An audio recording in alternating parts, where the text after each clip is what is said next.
सुप्रभात। हमारा ग्रुप क्रमांक है नंबर 5 और हमारे ग्रुप में आसन क्रमांक है 27 से लेकर 33। हमारे विद्यालय का नाम है प्रोडिजी पब्लिक स्कूल। हमारा विषय है प्रदूषण और हमारी शिक्षिका का नाम है उषा मैम।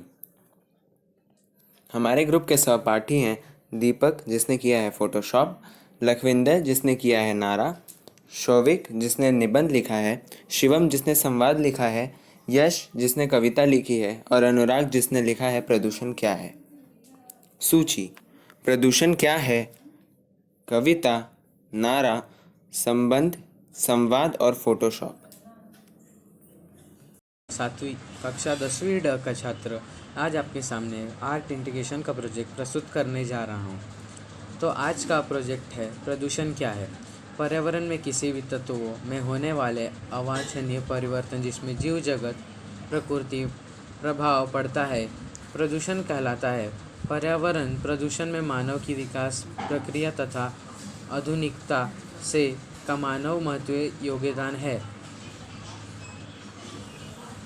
जिसके नतीजे फल मिलता है। उदाहरण ये योगदान द्वारा उत्पादित नाइट्रोजन ऑक्साइड प्रदूषण है, हालांकि उसके तत्व प्रदूषण में नहीं है। यह सूर्य की रोशनी की ऊर्जा है जो कि उसे धुएं और फुहार में मिश्रण में बदल देती है।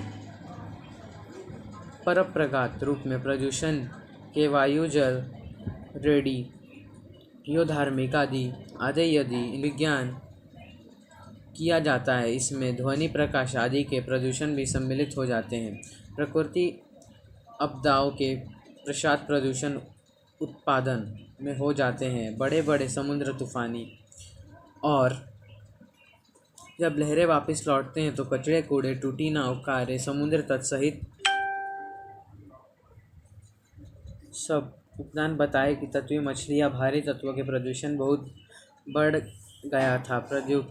विभिन्न प्रकार की बीमारी जो जन्म देती हैं जैसे कैंसर, एलर्जी, स्थान प्रतिरोधक बीमारियां आदि, जहाँ तक कि कुछ बीमारियां को उन्हें पैदा करने वाले प्रदूषण का ही नाम दे दिया है, जैसे मरकरी या उत्पादन बीमारी को मिटा कहा जाता है। धन्यवाद। आपका दिन मंगलमय हो। मेरा नाम है दीपक सिंह और मैं कक्षा 10वीं ड का छात्र हूँ। मेरे विद्यालय का नाम है प्रोडिजी पब्लिक स्कूल और यह मेरा 2020-21 का शैक्षणिक वर्ग है और मेरा आसन क्रमांक है 28। यह मेरा हिंदी का मल्टीडिसिप्लिनरी प्रोजेक्ट है जिसका विषय है प्रदूषण और मेरी शिक्षिका है उषा मैम। फोटोशॉप: पर्यावरण में प्रदूषण बढ़ता ही जा रहा है। कारखानों से निकलता धुआं वातावरण को खोखला कर रहा है। कारखानों से एसिड भी निकलता है जो कि पानी या जमीन पर फेंक दिया जाता है। ध्वनि प्रदूषण भी दिन प्रतिदिन कई बड़ी बीमारियों का कारण बनता जा रहा है। आजकल बहुत सारा कचरा सीधा पानी में फेंका जा रहा है। हमें जल्दी कुछ करना होगा वरना इस खूबसूरत धरती को बंजर जमीन बनने में बिल्कुल समय नहीं लगेगा। धन्यवाद। इसका श्रेय मैं विकिपीडिया, अपने माता पिता और अपने सहपाठियों को देना चाहूँगा। संवाद: मोहन: क्या हुआ सोहन, तुम उदास क्यों हो? सोहन: मोहन, मेरे माँ की हालात ठीक नहीं है। मोहन: अरे क्या हुआ है? सोहन: हमारे दिल्ली में इतना प्रदूषण है जिसकी वजह से माँ आज अस्पताल में है। मोहन: आंटी को सांस की बीमारी है ना? सोहन: हाँ, डॉक्टर ने सुबह उठकर टहलने की सलाह दिया था। माँ हर रोज़ जाती है और उसी हवा में जहरीली गैस थी जो माँ के शरीर में प्रवेश कर गया है। मोहन: सचमुच यहाँ की अवस्थिति बहुत खराब है। लोगों से ज़्यादा तो यहाँ गाड़ियाँ ही है जिस वजह से प्रदूषण है और गैस है। सोहन: हाँ।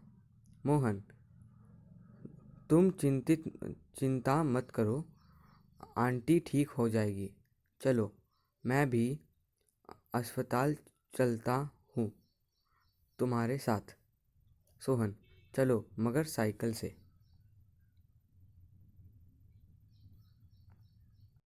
मेरा नाम यश ठोसर है। मैं कक्षा 10वीं ड का छात्र हूँ। इस प्रोजेक्ट में मैंने प्रदूषण पे कविता लिखी है। इस कविता में मैंने यह बताया है कि जिस तरह से विज्ञान बढ़ता चला जा रहा है उतने ही तेजी से प्रदूषण भी बढ़ रहा है। वाहनों के चलते कारण उनमें से निकले हुए धुएं से वायु प्रदूषण बढ़ रहा है। कई लोगों को दमा व अस्थमा जैसी बीमारियां हो रही है। पेड़ पौधे कम होते चले जा रहे हैं, इसलिए हमें पेड़ पौधे लगाने चाहिए। धन्यवाद। प्रदूषण से मुक्ति मिलेगी कब? वृक्ष रोपेंगे आप और हम जब। पर्यावरण हरा भरा रहेगा तब। प्रदूषण से मुक्ति मिलेगी कब? वृक्ष रोपेंगे आप और हम जब। पर्यावरण हरा भरा रहेगा तब। पेड़ लगाए धरती बचाए। पेड़ लगाए धरती बचाए, प्रदूषण मुक्ति संस्कार बसाए। जब 1/3 भारत होगा हरा, प्रदूषण मुक्त होगा धरा, तब ही वृक्ष रोपण का कार्य होगा खरा।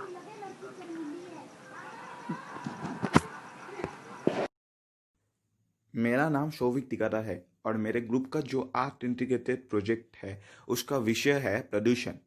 मैंने प्रदूषण के ऊपर एक निबंध लिखा है जो मैं आपको पढ़ के सुनाऊंगा। विश्व की सबसे गंभीर समस्या है प्रदूषण। भारत में भी वायु प्रदूषण दिन प्रतिदिन बढ़ता चला जा रहा है। आज भारत और कई देशों में वायु, जल और मिट्टी का प्रदूषण सर चढ़कर बोल रहा है। भारत में बड़ी बड़ी सड़कों का निर्माण करने की वजह से वृक्षों को नियमित रूप से काटा जा रहा है। सड़कों पर प्रतिदिन और रात भागते हुए वाहन और गाड़ियां जहरीली गैस वाष्प के साथ मिलकर वायु को भयंकर रूप से प्रदूषित करता है।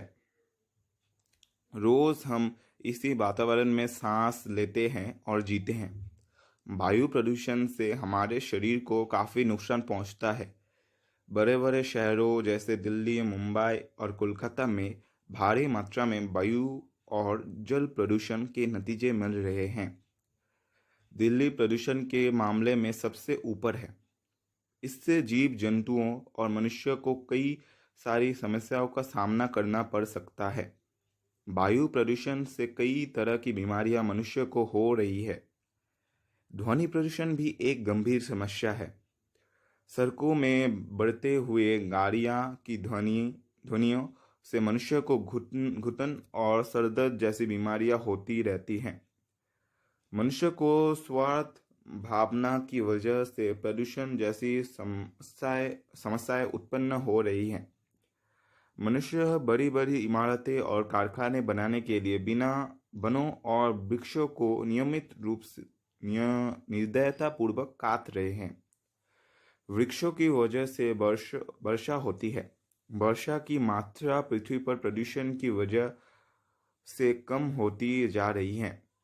वृक्ष और पेड़ पौधे अगर जीवित रहेंगे तो प्रदूषण की समस्या से हम निपट सकते हैं।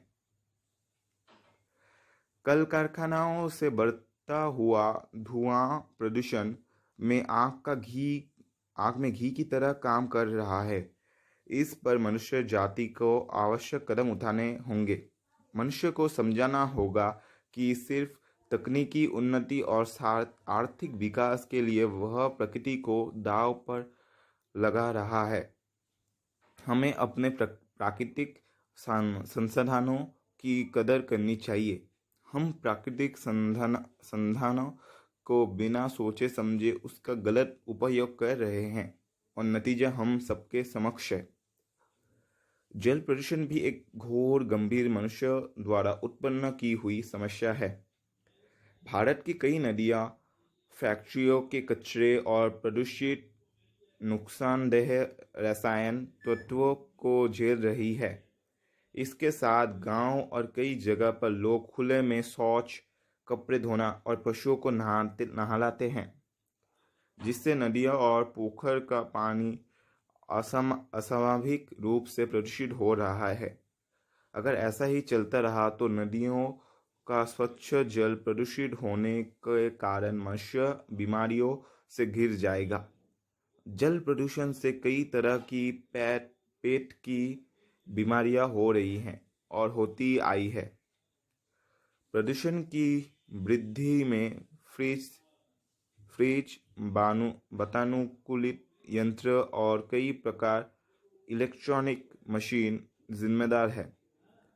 प्रदूषण से ग्लोबल वार्मिंग यानी वैश्विक तापमान की वृद्धि हो रही है। अंटार्कटिक में जमी हुई बर्फ पिघल रही है, जिससे समंदर का स्तर विषमभर में बढ़ रहा है।